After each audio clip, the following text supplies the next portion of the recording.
ಪಾಕಿಸ್ತಾನ ನಡುವಿನ ಕದನ ಹತೋಟಿಗೆ ಬಂದ ಬೆನ್ನಲ್ಲೇ ಐಪಿಎಲ್ ಶೆಡ್ಯೂಲ್ ಅನ್ನ ಮಾಡೋಕೆ ಬಿಸಿಸಿಐ ಕಾಯ್ತಾ ಇದೆ.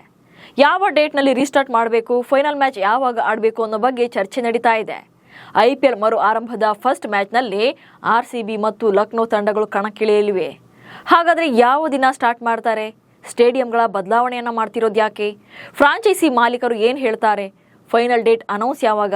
ಈ ಬಗ್ಗೆ ಕಂಪ್ಲೀಟ್ ಮಾಹಿತಿಯನ್ನು ಕೊಡ್ತೇನೆ. ನಾನು ಶಾಂತ. ನೀವು ಸುದ್ದಿ ಅನ್ನದ ಸಬ್ಸ್ಕ್ರೈಬರ್ ಆಗೋದಕ್ಕೆ ಮರಿಬೇಡಿ.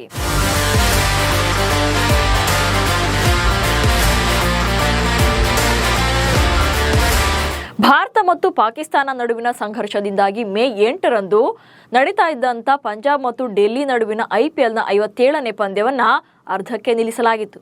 ಆನಂತರ ಮೇ 9ರಿಂದ ನಡೆಯಬೇಕಿದ್ದ ಮ್ಯಾಚ್ಗಳನ್ನು 1 ವೀಕ್ ಪೋಸ್ಟ್ಪೋನ್ ಮಾಡಲಾಗಿದೆ. ಇದೀಗ ಭಾರತ ಮತ್ತು ಪಾಕಿಸ್ತಾನ ನಡುವೆ ಕದನ ವಿರಾಮದ ಬಗ್ಗೆ ಸಭೆ ನಡೀತಾ ಇರುವಂತಹ ಹೊತ್ತಲ್ಲಿ ಐಪಿಎಲ್ ರೀಸ್ಟಾರ್ಟ್ಗೆ ಸಿದ್ಧತೆಗಳು ನಡೀತಾ ಇವೆ. ಹಾಗೆ ಉಳಿದಿರುವಂಥ ಪಂದ್ಯಗಳನ್ನು ಯಾವಾಗ ಆಡಿಸಬೇಕು, ಎಲ್ಲೆಲ್ಲಿ ನಡೆಸಬೇಕು ಅನ್ನೋ ಬಗ್ಗೆ ಒಂದಷ್ಟು ಚರ್ಚೆಗಳು ನಡೆದಿವೆ. ಸದ್ಯ ಬಿಸಿಸಿಐನ ಮೂಲಗಳಿಂದ ಒಂದಷ್ಟು ಇಂಟ್ರೆಸ್ಟಿಂಗ್ ವಿಚಾರಗಳು ಹೊರಬಿದ್ದಿವೆ.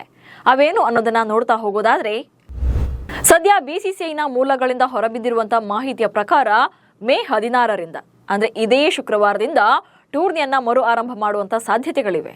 ಅಲ್ಲದೆ ಉಳಿದ ಪಂದ್ಯಗಳನ್ನು 4 ಮೈದಾನಗಳಲ್ಲಿ ಮಾತ್ರ ನಡೆಸುವಂತ ಸಾಧ್ಯತೆ ದಟ್ಟವಾಗಿದೆ.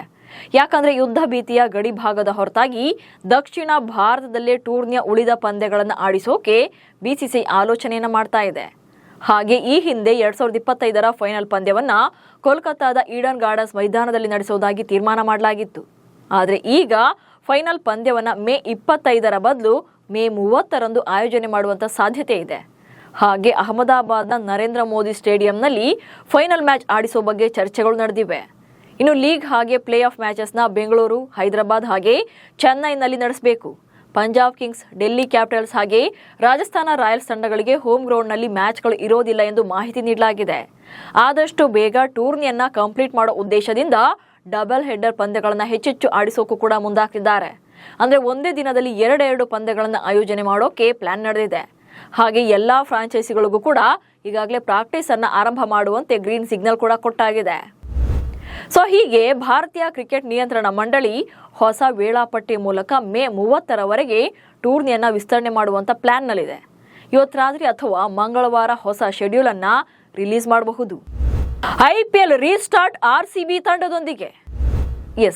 ಐಪಿಎಲ್ ರೀಸ್ಟಾರ್ಟ್ ಆದರೆ ಫಸ್ಟ್ ಮ್ಯಾಚ್ನಲ್ಲಿ ಆರ್ಸಿಬಿ ಮತ್ತು ಲಕ್ನೋ ತಂಡಗಳು ಮುಖಾಮುಖಿ ಆಗಲಿವೆ.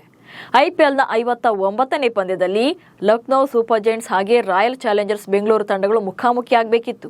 ಆದರೆ ಅದೇ ದಿನವೇ ಐಪಿಎಲ್ ಅನ್ನ 1 ವಾರ ಪೋಸ್ಟ್ಪೋನ್ ಮಾಡಲಾಗಿತ್ತು.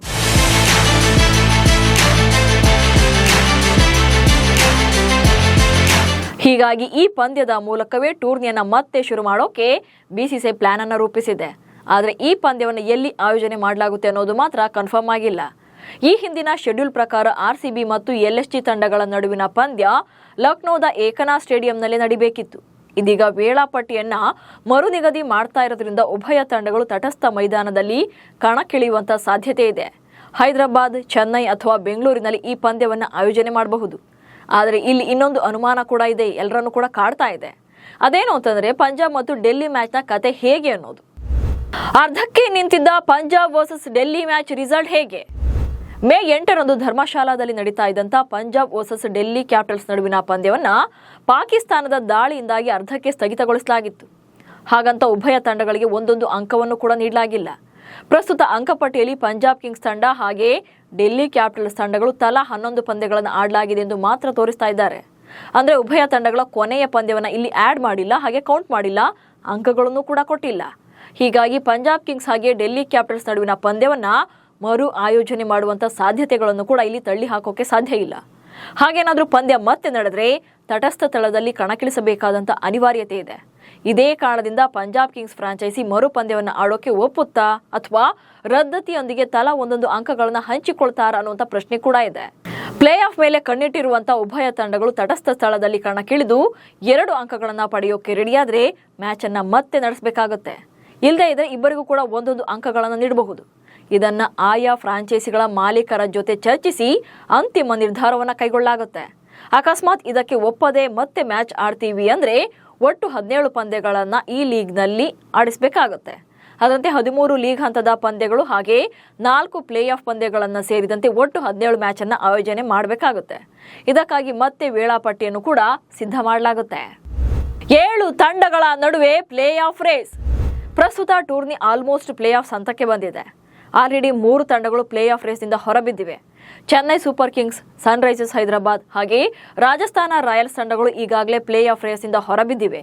ಉಳಿದ 7 ತಂಡಗಳಾದ Kolkata Knight Riders, Gujarat Titans, Lucknow Super Giants, Mumbai Indians, Delhi Capitals, Punjab Kings, Royal Challengers Bengaluru ತಂಡಗಳು ಪ್ಲೇ ಆಫ್ ಸ್ಥಾನಗಳಿಗಾಗಿ ಸ್ಪರ್ಧೆ ನಡೆಸ್ತಾ ಇವೆ.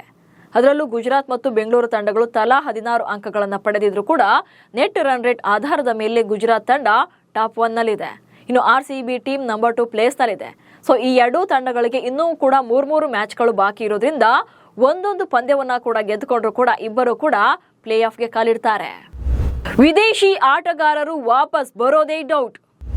ಇನ್ನು ಇದೆಲ್ಲದರ ನಡುವೆ ಯುದ್ಧ ಭೀತಿಯಿಂದಾಗಿ ಸ್ವದೇಶಗಳಿಗೆ ವಾಪಸ್ ಆಗಿರುವಂತ ವಿದೇಶಿ ಆಟಗಾರರು ಮತ್ತೆ IPLನ ಆಡೋಕೆ ಬರ್ತಾರಾ ಅನ್ನುವಂಥ ಡೌಟ್ ಕೂಡ ಇದೆ.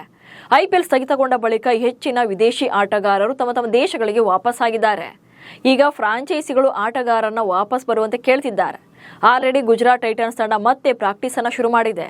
ಆದರೆ ಮಿಚೆಲ್ ಸ್ಟಾರ್ಕ್ ಹಾಗೆ RCB ಆಟಗಾರ ಜೋಶ್ ಹೇಜಲ್ವುಡ್ ಸೇರಿ ಕೆಲ ಟೆಸ್ಟ್ ಆಡುವಂತ ಆಟಗಾರರು IPLಗೆ ಮರಳುವಂತ ಸಾಧ್ಯತೆ ಕಡಿಮೆ ಇದೆ. ಈಗಾಗಲೇ ಪ್ಲೇ ಆಫ್ನಿಂದ ಹೊರಗುಳಿದಿರುವಂತಹ ಸನ್ರೈಸರ್ಸ್ ಹೈದರಾಬಾದ್ ತಂಡದ ಪ್ಯಾಟ್ ಕಮಿನ್ಸ್ ಹಾಗೆ ಟ್ರಾವಿಸ್ ಹೆಡ್ ಕೂಡ IPLನಿಂದ ಹೊರಗುಳಿಯುವಂತ ಸಾಧ್ಯತೆ ಇದೆ.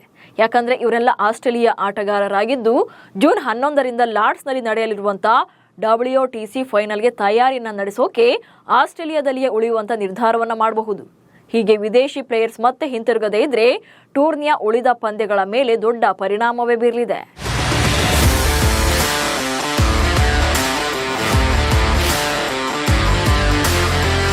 ಒಟ್ನಲ್ಲಿ IPLನ 1 ವಾರ ಪೋಸ್ಟ್ಪೋನ್ ಮಾಡಿದ್ರು ಕೂಡ ಮರು ಆಯೋಜನೆಗೆ BCCI ದೊಡ್ಡ ಸವಾಲುಗಳನ್ನು ಎದುರಿಸಬೇಕಾಗಿದೆ. ಉಳಿದ ಪಂದ್ಯಗಳನ್ನ ಪೂರ್ಣಗೊಳಿಸೋಕೆ BCCIಗೆ ಕನಿಷ್ಠ ಅಂದ್ರೂ 2 ವಾರಗಳಂತೂ ಬೇಕೇ ಬೇಕು. ಡಬಲ್ ಹೆಡರ್ ಮ್ಯಾಚ್ಗಳನ್ನು ಜಾಸ್ತಿ ಆಡಿಸಬೇಕು. ಟೀಮ್ಗಳಿಗೆ ಹೊರೆಯಾಗದಂತೆ ನೋಡಿಕೊಳ್ಬೇಕು. ಇದೇ ಕಾರಣಕ್ಕೆ IPL 2025ರ ಉಳಿದ ಪಂದ್ಯಗಳನ್ನ ಯಶಸ್ವಿಯಾಗಿ ಆಯೋಜನೆ ಮಾಡೋಕೆ BCCI ಎಲ್ಲಾ ರೀತಿಯಲ್ಲೂ ಕೂಡ ಫ್ರಾಂಚೈಸಿಗಳ ಜೊತೆ ಹಾಗೆ ಅಧಿಕಾರಿಗಳ ಜೊತೆ ಸಮಾಲೋಚನೆ ನಡೆಸ್ತಾ ಇದೆ. ಇಂದು ಅಥವಾ ನಾಳೆಯೊಳಗೆ ಮ್ಯಾಚ್ ರೀಶೆಡ್ಯೂಲ್ ಡೇಟ್ ಅನೌನ್ಸ್ ಮಾಡುವಂತ ಸಾಧ್ಯತೆ ಇದೆ. ಅಲ್ಲದೆ ಭಾರತ ಮತ್ತು ಪಾಕಿಸ್ತಾನ ನಡುವೆ ಕದನ ವಿರಾಮದ ಸಭೆ ಬಳಿಕ BCCI ಸ್ಪಷ್ಟ ನಿರ್ಧಾರವನ್ನು ಕೈಗೊಳ್ಳಲಿದೆ. ನಮಸ್ಕಾರ.